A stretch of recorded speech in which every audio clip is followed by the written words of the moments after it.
Hello guys, welcome back my channel. Nah, teman-teman, kemarin itu aku udah buat part 1 mengenai question and answer. Cuman aku minta maaf banget karena memang ada satu dan lain hal. Makanya itu videonya itu cuman durasinya kalau nggak salah sekitar 7 menit ya. Sekitar 7 menit. Padahal aku tuh udah buat udah buat kayak oh iya ya, setiap pertanyaan ini kan ada pertanyaan-pertanyaan yang memang sudah aku pilih. Jadi aku mohon maaf juga untuk teman-teman yang mungkin di Instagram udah nanya, udah kasih pertanyaan ke aku di question box aku, tapi nggak aku masukin nih ke sini. Kenapa? Karena memang aku cari pertanyaan-pertanyaan yang membuat the most people itu grow up, bisa sama-sama bertumbuh lewat pertanyaan yang bisa untuk teman-teman di luar sana mungkin terjawab gitu ya. Nah, sekali lagi di sini aku tekankan, ini bukan soal kita yang muda atau kita yang tua, bukan soal pinter atau tidaknya. Ini bukan soal itu teman-teman, tapi ini berbicara soal bagaimana kita bisa sama-sama belajar, kita bisa sama-sama mengerti apa yang sebenarnya dibutuhkan oleh orang-orang, termasuk aku sendiri pun. Aku juga belajar dimana aku ada di lingkungan yang di circle lingkungan aku yang mereka juga punya pengalaman yang luar biasa, dan mereka boleh sharing ke aku, dan menurut aku ada beberapa hal yang memang bisa aku bagikan juga lewat hidup mereka, lewat hidup aku gitu. Jadi menurut aku sih setiap apa yang kita berikan itu, apa yang kita tabur itu tuh seperti kayak take and give gitu tuh teman-teman. Bukan berarti kita memberikan ini untuk kita mendapatkan sesuatu dan kita berharap banget gitu, enggak sih teman-teman. Lebih kayak aku percaya banget, misalkan gini, aku sharing sama teman-teman nih, teman-teman mendapat sesuatu dari aku, nanti teman-teman bisa sharing lagi nih ke siapa gitu, nanti pasti dia bisa mendapat sesuatu dari kamu. Dan pastinya ketika kita memberikan sesuatu dan orang itu cerita ke kita juga pun mendapatkan kekuatan gitu. Nah, ini ada salah satu pertanyaan dari sahabat aku. Dia nanyanya kayak gini, gimana cara melatih perkataan agar yang keluar hanya perkataan berkat bukan kutuk? Ini tuh the best question banget teman-teman. Dan menurut aku gimana cara melatihnya, aku nggak bisa samakan gitu ya antara aku dan teman-teman semua untuk bisa juga sama aku, enggak. Tapi jawabannya tuh cuma satu, ya kita itu harus connected to the source, kita itu harus terkoneksi dengan sumber kehidupan. Nah, gimana kita bisa terkoneksi dengan sumber kehidupan? Dengan cara kita baca firman-Nya. Yang aku percaya banget, firman itu adalah Allah dan Allah itu adalah firman, dimana Allah bersama-sama dengan firman. Jadi kalau kita dekat, kita tahu firman gitu, pasti kita tahu nih setiap perkataan yang keluar dari mulut kita ini perkataan apa, perkataan berkatkah, perkataan kutukkah, atau perkataan untuk menghakimikah gitu. Sekalipun ada beberapa keadaan memang yang di luar kendali kita, yang kita udah tekad nih, misalkan kita udah tekad untuk kita bisa mengendalikan diri kita, untuk kita bisa jaga perkataan kita, tapi ada momen atau ada keadaan yang di luar kendali kita. Misalkan contohnya gini deh, kita udah punya ini nih, kita udah bikin perjanjian misalkan sama Tuhan, kayak Tuhan, aku mau untuk bisa jaga perkataan aku Tuhan, supaya apa yang keluar itu bisa menguatkan orang, perkataan berkat, perkataan yang mulia, perkataan yang agung, perkataan yang bisa menjauh beban orang menjadi ringan. Tapi ketika teman-teman diperhadapkan dengan situasi, misalkan lagi di jalan nih, buru-buru nih kita mau berangkat kerja, terus tiba-tiba ada mobil yang ngendarain mobilnya tuh seenaknya dia aja, terus tiba-tiba teman-teman kena cipratan air. Nah, dalam keadaan yang di luar kendali kita nggak tahu dong, tiba-tiba ada kejadian kayak gitu, terus kita mengutuk, dasar, gitu. Tapi kadang kalau kita terkoneksi dengan sumber kehidupan itu, dia itu baik gitu, dia itu selalu kasih kita kesempatan. Even misalkan kita jatuh lagi, bangun, jatuh, bangun, tapi Tuhan kita itu Allah yang setia gitu.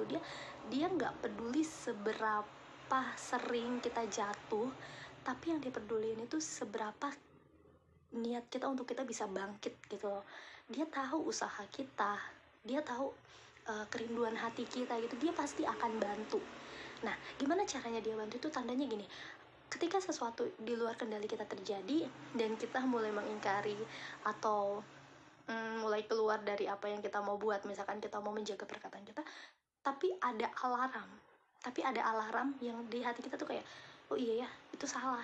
Kadang kan banyak orang yang ketika melakukan kesalahan dia nggak tahu kalau itu salah gitu. Tapi yang aku percaya banget gitu ya, kalau kita terkoneksi itu tuh pasti kita peka, pasti ada alarm gitu yang ngingetin kayak, kamu tuh tadi salah loh, kayak gitu. Perkataan kamu itu menyakitkan orang loh. Seharusnya kamu bisa lebih tenang lagi. Itu nggak perlu dibicarain gitu. Itu hal-hal yang nggak perlu dibicarain, karena ketika kamu kayak tadi di jalan gitu ya, mungkin kita nggak tahu, mungkin orang yang itu mobil itu tadi dia juga ada kesibukan atau buru-buru, kita kan nggak ngerti gitu ya kan. Jadi ada keadaan yang di luar kendali kita, itu diizinkan terjadi sama kita. Satu, untuk memproses kita, yang namanya bejana yang mau diproses itu kita tuh spesial gitu, dan kita itu mahal. Ketika sesuatu barang yang mau dijual dengan harga yang mahal, pasti itu tuh prosesnya tuh gila-gilaan teman-teman. Itu prosesnya gila-gilaan ya, karena kita pasti akan dimurnikan, kita belajar, diajar. Yang namanya kita diajar itu nggak mudah ya, tapi aku percaya kalau kita punya niat, kita punya tekad bahwa kita ingin belajar untuk menjadi yang lebih baik, ya who knows gitu, kayak kita bisa ya, asalkan ya satu, kita harus punya tekad gitu teman-teman. Kita harus punya tekad, kita harus punya tujuan gitu, which is kita udah mencoba gitu, kita udah mencoba, walaupun kita gagal ya kamu harus bangkit lagi gitu. Karena ya aku percaya banget Tuhan kita itu tidak akan membiarkan kita sampai tergeletak. Tuhan gak akan membiarkan kita sampai tergeletak teman-teman.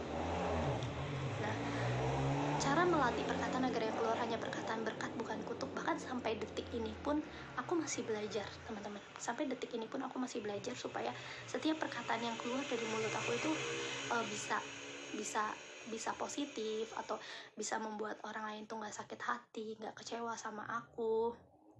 Seperti itu. Kadang kita sudah melakukan yang baik, kadang kita sudah berkata baik pun dipikir sama orang lain itu kadang tidak baik gitu, karena setiap orang itu punya perspektifnya masing-masing, setiap orang itu punya pengertiannya masing-masing gitu. Jadi intinya ya udah, doing the best, lakukan yang terbaik, connected to the source, terkoneksi dengan sumbernya. Terus kita juga harus baca firman-Nya. Pasti dia kasih kita alarm di dalam hidup kita, di dalam hati kita, yang mengendalikan setiap perkataan kita, yang mengendalikan setiap perbuatan kita. Even misalkan kita jatuh, kita bisa bangkit dengan cepat, kita bisa bangkit, kita bisa alarm itu akan berbunyi di dalam batin kamu. Dia yang akan mengingatkan kamu bahwa tadi itu salah loh. Makanya teman-teman, kita itu perlu banget waktu berdiam. Kalau aku gini, setiap hari itu pasti aku ada waktu aku untuk sendiri, karena aku tuh bukan orang yang tipikal orang yang bisa mengekspresikan di depan banyak orang, nggak bisa. Aku tuh tipikal orang yang aku harus berdiam sendiri, waktu aku sendiri itu tuh pada malam hari gitu ya.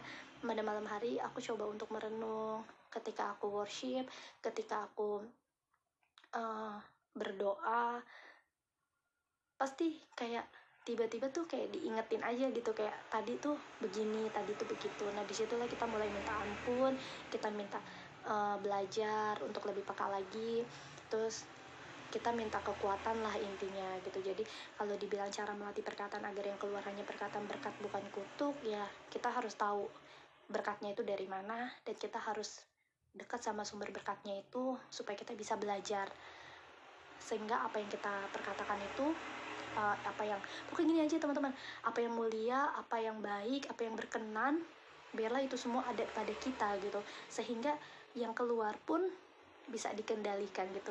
Even itu nggak mudah, kita sama-sama belajar. Intinya di sini kita sama-sama belajar ya teman-teman. Jadi kalau misalkan belum jelas, nanti bisa DM aku, kita bisa sharing-sharing, atau kita bisa ketemu. Teman-teman yang mau nanya-nanya, kita bisa ketemu kalau kita ada waktu, mungkin bisa lebih jelas lagi. Nah jadi setiap satu pertanyaan itu akan aku jawab dengan waktu 10 menit kurang lebih gitu. Nanti ada sekitar 2 atau 3 pertanyaan lagi yang akan aku jelaskan, dan ini pertanyaannya bagus-bagus banget. Aku kasih tahu aja ya, pertanyaannya tuh ada yang gimana menemukan gambar diri dalam Tuhan.